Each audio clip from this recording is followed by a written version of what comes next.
Nous sommes réunis au nom du Père et du Fils et du Saint-Esprit. Esprit Saint, toi le Père des pauvres, viens illuminer notre cœur et notre intelligence. Viens nous conduire jusqu'à la vérité tout entière. Toi, le doigt de la main du Père, son authentique promesse.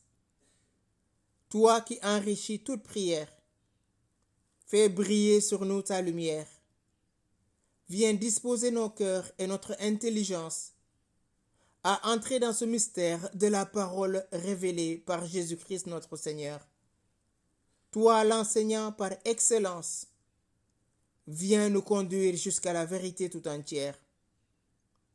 Notre-Dame de Cana, consolatrice des affligés, toi qui gardais la parole dans ton cœur et la méditais, fais que cette parole, aujourd'hui, porte du fruit dans notre vie, pour la plus grande gloire de Dieu et le salut de nos âmes.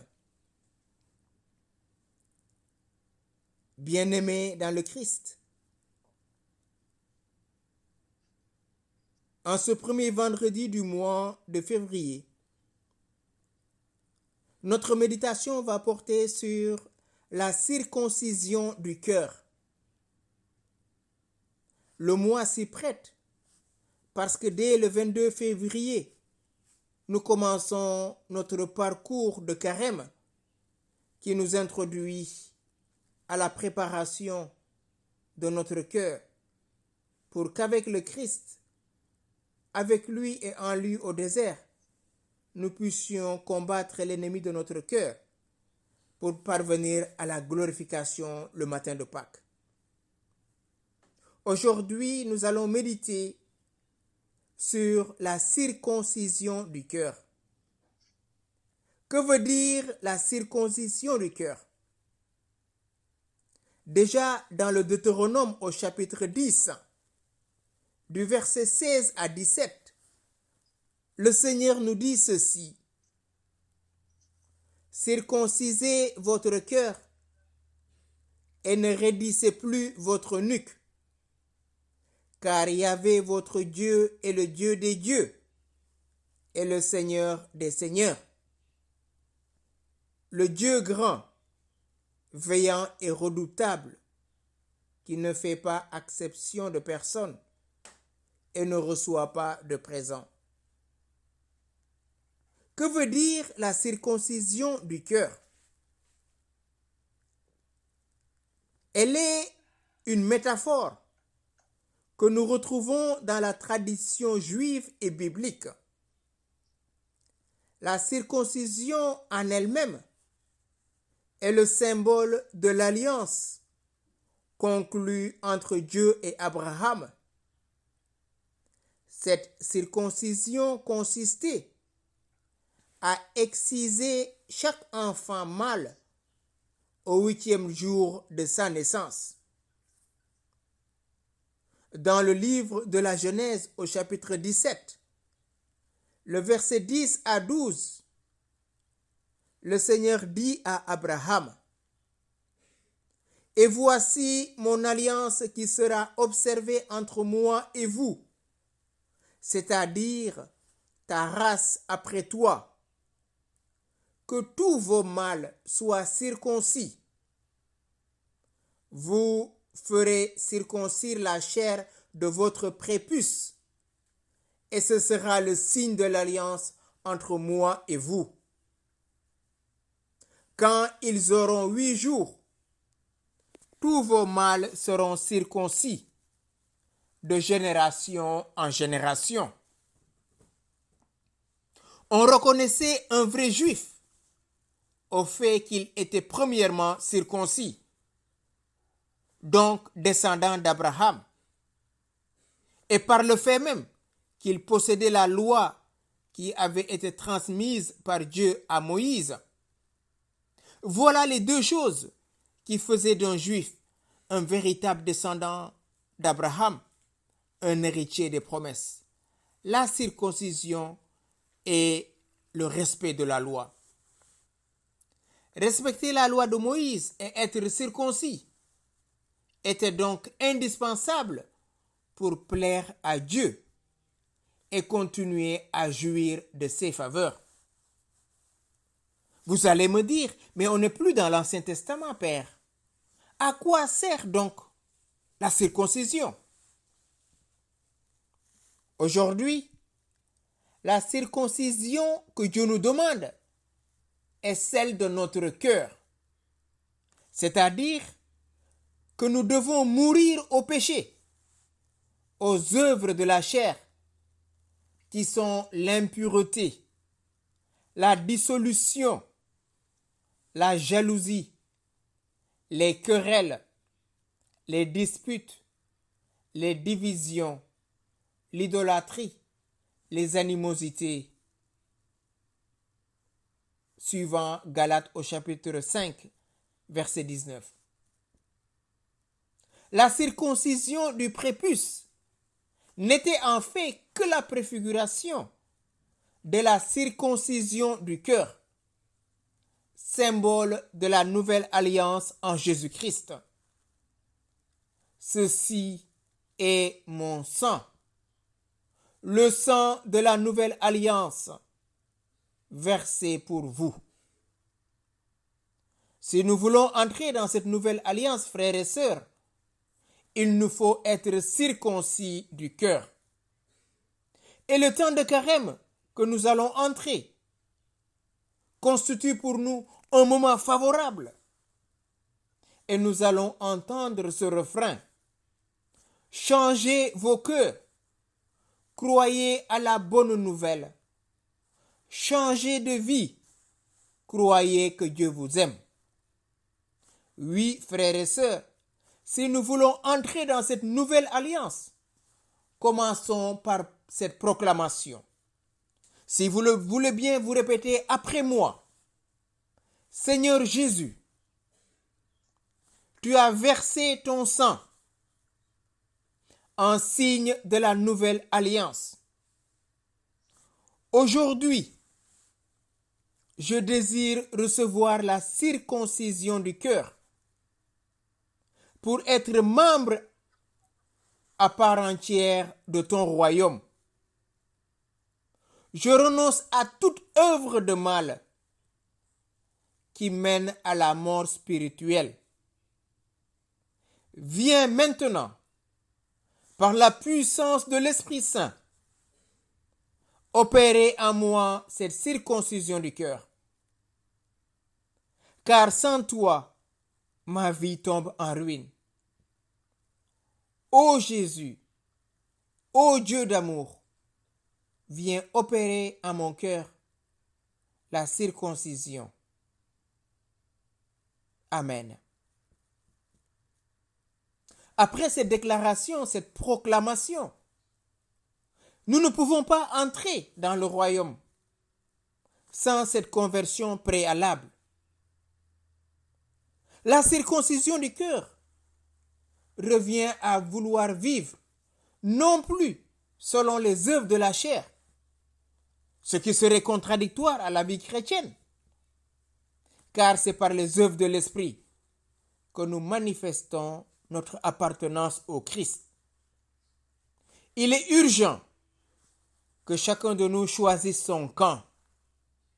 Dans le Deutéronome au chapitre 30, le Seigneur nous dit, « J'ai mis devant toi le chemin de la vie et le chemin de la mort.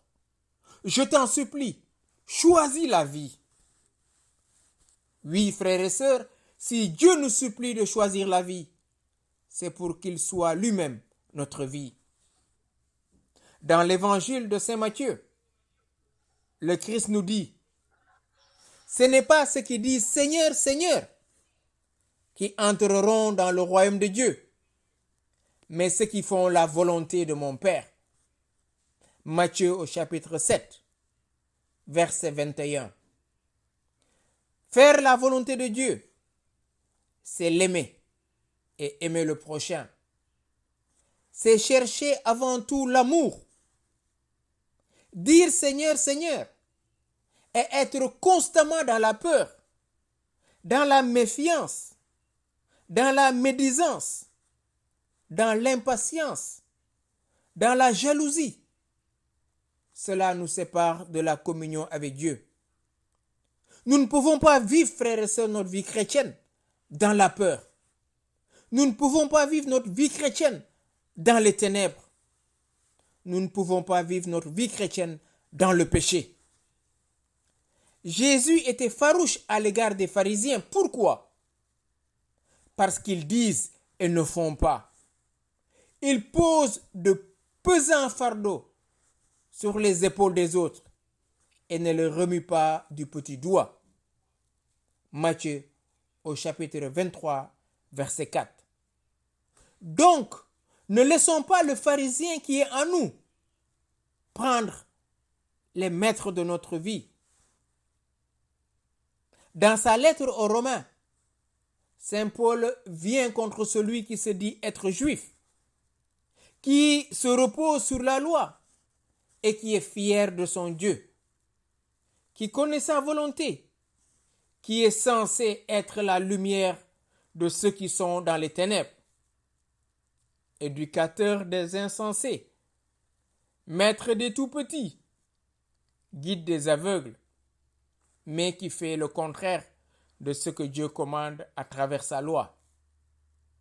Romains au chapitre 2, verset 17 au verset 21. L'apôtre Paul dénonce par ailleurs cette hypocrisie en ces termes. Toi qui proclames qu'il ne faut pas voler, et pourtant tu voles. Toi qui dis de ne pas commettre l'adultère, et pourtant tu le commets. Toi qui as horreur des idoles, et pourtant tu pilles leur temple. Romains au chapitre 2, verset 21 au verset 22. Paul montre cette dichotomie entre celui qui dit « je suis à Christ » et dont la vie témoigne le contraire.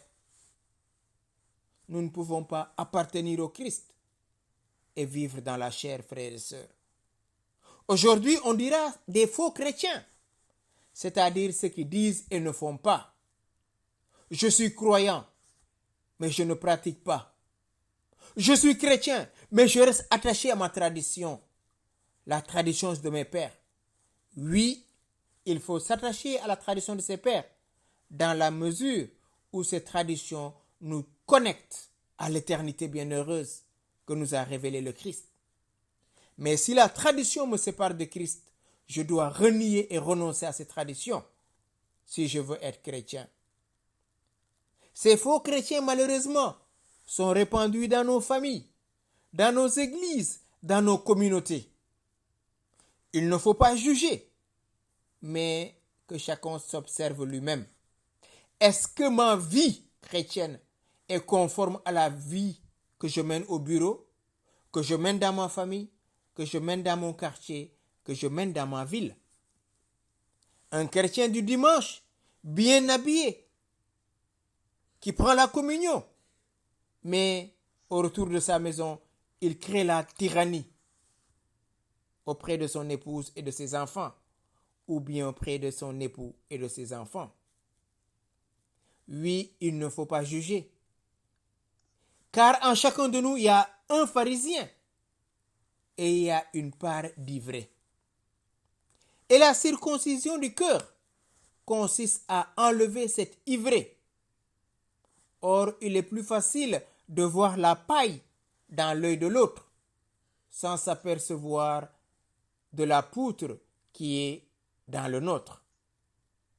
Nous sommes la plupart du temps dans le ressenti, dans le compromis, à la recherche de l'utile et de l'agréable, au point même de compromettre notre part d'héritage et de mettre notre lumière sous le boisseau. Nous voulons suivre vraiment le Christ. Nous sommes des chrétiens convaincus. Et pourtant, nous avons peur. Nous avons honte. Pourquoi? Parce que nous ne regardons pas le Christ. Le Christ n'a pas peur de nous appeler mes frères. Le Christ n'a pas honte d'être un homme parmi ses frères pécheurs. Le Christ n'a pas honte d'être nu, d'être flagellé, couronné d'épines, jusqu'à mourir sur une croix. Oui, nous voulons suivre le Christ sans rien perdre des multiples opportunités de plaisir que nous offre le monde. Combien parmi nous sont prêts à renoncer à une carrière pour marcher dans la vérité de l'Évangile? Combien parmi nous sont prêts à tout abandonner pour être rejetés parce qu'on a choisi Jésus? Nous faisons comme tout le monde. Arrête de te faire remarquer. Arrête de vouloir montrer que tu es chrétien. Oui, on n'a pas besoin de montrer qu'on est chrétien. On a besoin de vivre notre chrétienté. Car les œuvres que vous faites manifesteront que vous appartenez à Christ. Saint Jean nous dit, n'aimez pas le monde, ni les choses du monde. Si quelqu'un aime le monde, l'amour de Dieu n'est pas en lui. Jean dans sa première lettre, au chapitre 2, versets 15 à 16. Première épître de Jean 2, versets 15 à 16. Jésus lui-même nous le dit. Vous ne pouvez pas servir de maître à la fois. Soit vous aimerez l'autre. Vous aimerez l'un et vous haïrez l'autre. Matthieu 6, verset 24.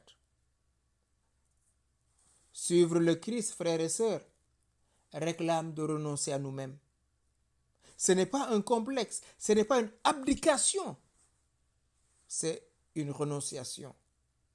Car tout ce qui est terrestre reste terrestre. C'est un choix radical. Cette renonciation du monde n'est pas une fuite du monde, mais une jouissance intelligente des biens de ce monde.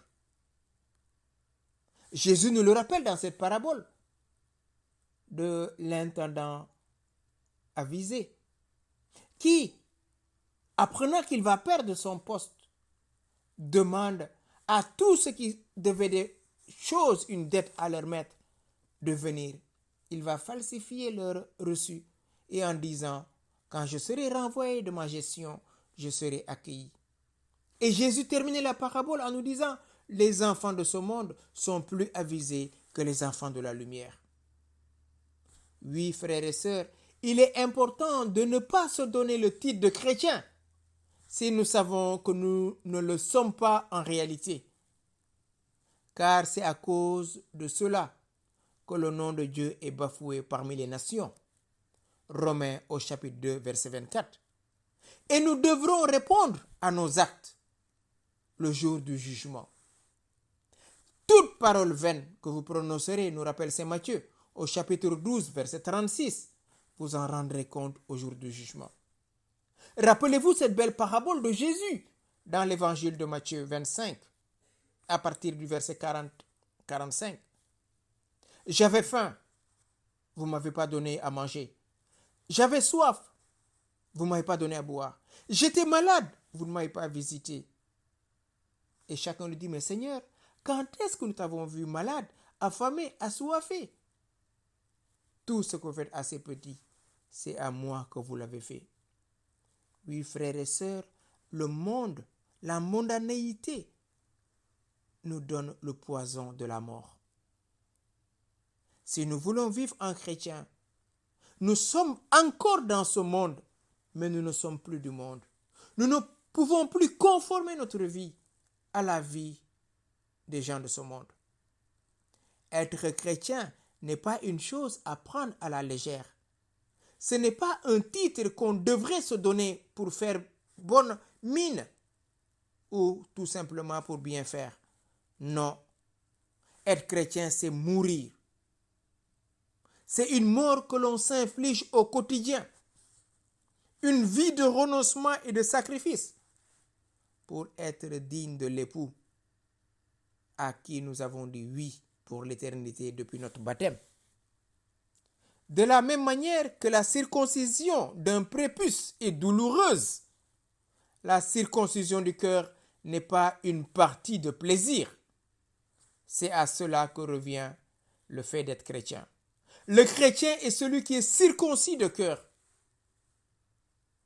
C'est circoncis de cœur tous les jours, encore et encore, jusqu'à ce que le fruit de cette crucifixion de la chair arrive à maturité. que nous pouvons nous asseoir et délecter ce fruit. Venez, les élus de mon Père, recevez en héritage le royaume. Oui, frères et sœurs, si vous le voulez maintenant, nous allons entrer dans cette proclamation pour dire à Jésus, crier à Jésus, oui, je veux être chrétien, c'est-à-dire un autre Christ. Seigneur Jésus, tu n'as pas honte de nous appeler tes frères. Tu n'as pas honte d'être dépouillé tout nu, crucifié sur la croix, après avoir subi ce long chemin de croix. Du haut de la croix, tu as crié vers ton Père. Et ce soir, je crie vers toi. Seigneur, viens circoncire mon cœur. Seigneur, viens guérir mon cœur. Seigneur, viens aimer à moi. Oui, frères et sœurs, en ce temps qui nous dispose au carême, ce temps béni, nous entendrons le prophète Joël nous dire, ne déchirez pas vos vêtements, mais déchirez plutôt vos cœurs. Demandons au Seigneur aujourd'hui cette déchirure du cœur. Et comme le disait Siméon dans son hymne, en disant à Marie, un glaive te transpercera l'âme, et cet enfant suscitera le relèvement et la chute de beaucoup en Israël, pour que les pensées secrètes des cœurs soient dévoilées. Seigneur Jésus, tu connais les pensées de notre cœur, tu connais notre cœur. Depuis que le glaive t'a transpercé le cœur au pied de la croix, Marie a accueilli en tout la volonté du Père. Aide-nous maintenant à accueillir ta volonté en toutes choses, à ouvrir notre cœur et à vivre de ta présence, toi qui vis et règnes, Dieu, pour les siècles des siècles. Amen.